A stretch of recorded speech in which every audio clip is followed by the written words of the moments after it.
फक्त एका मिनिटासाठी विचार करा. भारत काही वर्षांतच जगातली टॉप 3 इकॉनॉमी बनणार आहे. पण थांबा, काही वर्षांपूर्वी तर जग म्हणत होतं हे शक्यच नाही. मग अचानक असं काय बदललं? हो, तुम्ही अगदी बरोबर ऐकलंय. पण मग प्रश्न उरतोच की जो भारत कालपर्यंत विकसनशील होता तो एवढी मोठी झेप घेतोय तरी कशी? यामागे नक्की कोणती ताकद आहे? चला थोडं फ्लॅशबॅकमध्ये जाऊया. साल होतं 2017. जगातल्या मोठ्या कंपन्या काय म्हणत होत्या माहितीये? की भारतामध्ये वर्ल्ड क्लास इन्फ्रास्ट्रक्चर बनवण्याची कॅपॅसिटीच नाहीये. पण आज चित्र इतकं बदललंय की तेच लोक आता तोंडात बोटं घालून बघतायत. या सगळ्या बदलाच्या मागे आहे एक आकडा, एक असा आकडा ज्यावर तुमचा विश्वास बसणार नाही. तब्बल 20 लाख कोटी रुपये. विचार करा, इतके पैसे म्हणजे तुम्ही अनेक लहान देशांची संपूर्ण अर्थव्यवस्था विकत घेऊ शकता. सोप्या शब्दात सांगायचं तर भारत आपल्या भविष्यावर आत्तापर्यंतची सगळ्यात मोठी बॅट लावतोय. तर आज आपण काय पाहणार आहोत? पहिले, ते कोणते प्रोजेक्ट्स आहेत जे हे सगळं शक्य करतायत. दुसरं, याचा आपल्या सगळ्यांवर काय परिणाम होणार आहे. आणि तिसरं, यातून कसा तयार होतोय एक न्यू इंडिया. चला तर मग थेट मुद्द्यावर येऊया. हे प्रोजेक्ट्स फक्त सिमेंट आणि स्टीलचे ढिगारे नाहीत, हे आहेत नव्या भारताचे बिल्डिंग ब्लॉक्स. या लिस्टमध्ये पहिला आहे दिल्ली मुंबई एक्सप्रेसवे. तुम्ही विचार करा, जो प्रवास आधी 24 तास घ्यायचा तो आता फक्त 12 तासांत पूर्ण होणार आहे. म्हणजे सरळ सरळ वेळेची 50% बचत. हा फक्त एक रस्ता नाहीये, ही तर देशाच्या विकासाची नवीन आर्टेरी म्हणजे रक्तवाहिनी आहे. आता बोलूया एका अशा हिरोबद्दल जो पडद्यामागे राहून काम करतोय.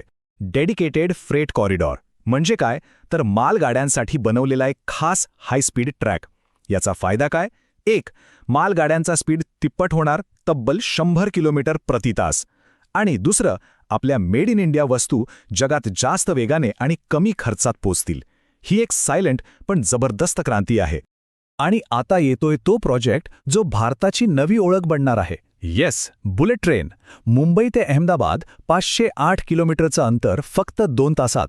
हा फक्त स्पीडचा खेळ नाहीये, हे एक स्टेटमेंट आहे जगासाठी की आता आम्हीही मागे नाही. ओके, पण एक प्रश्न आहे, हे एवढे सगळे वेगवेगळे प्रोजेक्ट्स, रस्ते, रेल्वे, पोर्ट्स, हे एकमेकांशी जोडले कसे जाणार? इथेच पिक्चरमध्ये येतो खरा मास्टर प्लॅन, PM गतिशक्ती. याला तुम्ही भारताच्या इन्फ्रास्ट्रक्चरचं ऑपरेटिंग सिस्टीम किंवा ब्रेन म्हणू शकता. एक असा डिजिटल प्लॅटफॉर्म जो या सगळ्या प्रोजेक्ट्सना एकत्र आणतो, जेणेकरून कुठेही गोंधळ न होता काम सुपरफास्ट होईल. आणि हे सगळं फक्त ट्रान्सपोर्टपुरतं मर्यादित नाहीये. भारत एकाच वेळी 2 मोठ्या गोष्टींवर काम करतोय. एक, 500 गिगावॅट रिन्युएबल एनर्जी बनवणं आणि दुसरं 100 स्मार्ट सिटीज तयार करणं. म्हणजे विकास तर करायचाच आहे, पण पर्यावरणाची काळजी घेऊन. हे सगळं ऐकायला तर खूप छान वाटतंय, पण याचा थेट परिणाम आपल्यावर काय होणार? चला आता आकड्यांमध्ये बोलूया. आणि हे आकडे तुमची झोप उडवण्यासाठी पुरेसे आहेत. सगळ्यात पहिला आणि महत्त्वाचा मुद्दा, जॉब्स.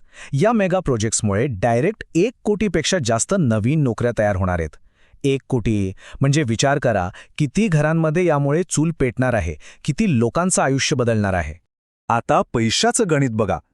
सध्या भारतात कुठलीही वस्तू एका शहरातून दुसऱ्या शहरात पाठवायचा खर्च म्हणजे लॉजिस्टिक्स कॉस्ट GDPच्या जवळपास 14% आहे, जे खूप जास्त आहे. पण या नव्या इन्फ्रास्ट्रक्चरमुळे हा खर्च 10%पेक्षा कमी होईल. याचा अर्थ काय? दरवर्षी देशाचे तब्बल 2 लाख कोटी रुपये वाचणार आहेत.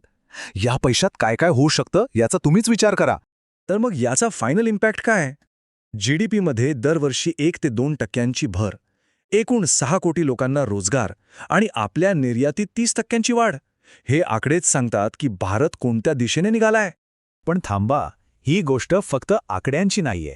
या आकड्यांच्या पलीकडे खूप मोठी गोष्ट घडतीये, आणि ती म्हणजे जगाचा भारताबद्दलचा दृष्टिकोन बदलतोय. जे जग कालपर्यंत भारताकडे एका वेगळ्या नजरेने बघत होतं, आज ते जग आश्चर्य आणि आदराने बघतंय. सगळ्यांच्या मनात एकच प्रश्न आहे की भारत हे सगळं करतोय तरी कसं? आणि याचं उत्तर सिमेंट किंवा स्टीलमध्ये नाही आहे. याचं उत्तर आहे आपल्या सगळ्यांच्या वाढलेल्या आत्मविश्वासात. ही गोष्ट इन्फ्रास्ट्रक्चरची नाही, ही गोष्ट आहे एका नव्या कॉन्फिडन्सची.